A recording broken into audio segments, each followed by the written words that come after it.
Perkenalkan, nama lengkap saya Anastasia Trifonia Bau, NPM 34180044. Baik, di sini saya akan menjelaskan tentang uji satu sampel, yaitu run test dan one sample Kolmogorov Smirnov test. Yang pertama kita melihat adalah run test. Run test adalah suatu urutan lambang-lambang yang sama. Uji run test terdapat beberapa hal sebagai berikut. Yang pertama, mengetahui keacakan. Yang kedua, sampel tunggal. Yang ketiga, menjadi dua kategori. Yang keempat, nominal dan ordinal.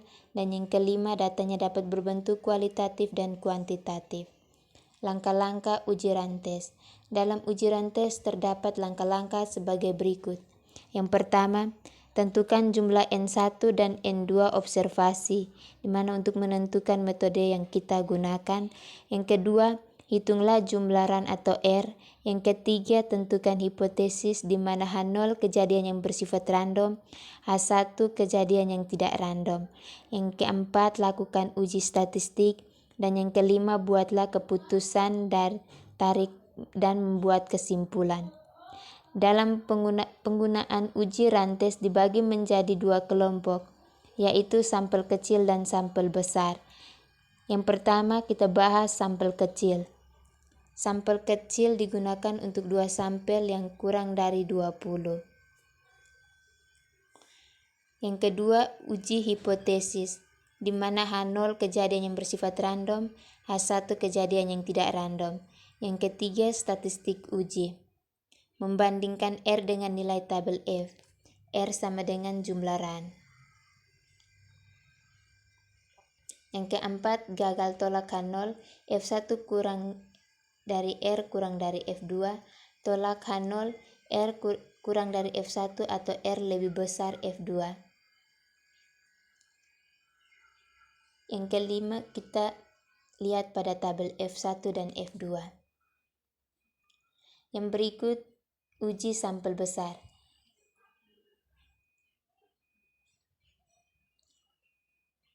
Bagaimana jika jumlah sampel N1 dan N2 lebih besar 20, maka tabel F tidak bisa digunakan. Untuk sampel besar, pendekat terbaik untuk distribusi Felix R adalah distribusi normal Z dengan rata-rata N. Z kurang R, N, nu R, sigma R. Berikut kita lihat rumus sebagai berikut. Nu R sama dengan 2N1N2 per N1 tambah N2. Sigma R sama dengan akar dari 2N1N2 kali 2N1N2 kurang N1 kurang N2 per N1 tambah N2 dikuadratkan kali N1 tambah N2 kurang 1. Yang berikut uji hipotesis, di mana H0 kejadian yang bersifat random, H1 kejadian tidak random. Yang berikut statistik uji. Kita akan menguji H0 dengan nilai Z dengan rumus Z sama dengan R kurang nu R per sigma R. Yang berikut menentukan p-value dari nilai Z. Jika menggunakan tabel Z dua arah, maka gunakan 2 kali p-value, maka kita dapat menarik kesimpulan. Yang berikut tolak H0 p-value, gagal tolak H0 p-value lebih besar. Yang berikut kita masuk pada one sample Kolmogorov Smirnov test.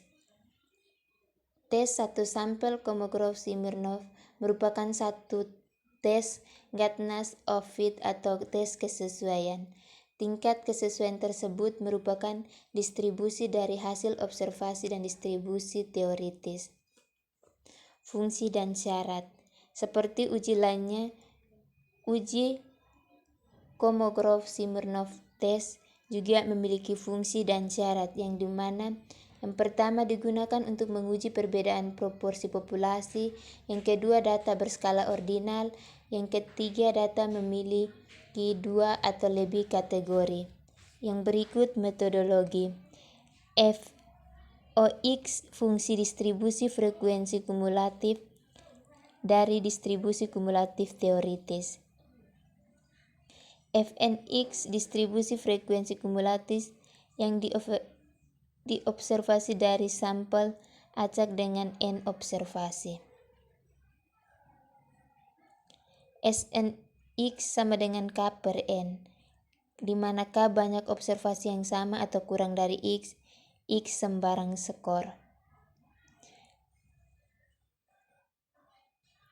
Kita dapat mulai menghitung dehitung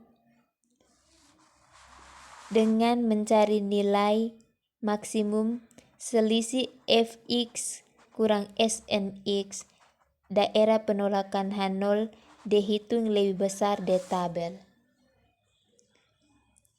Yang berikut prosedur uji Kolmogorov-Smirnov test.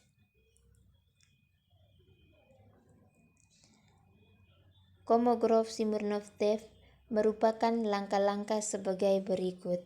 Yang pertama, menentukan hipotesis 0, H0 dan hipotesis alternatif.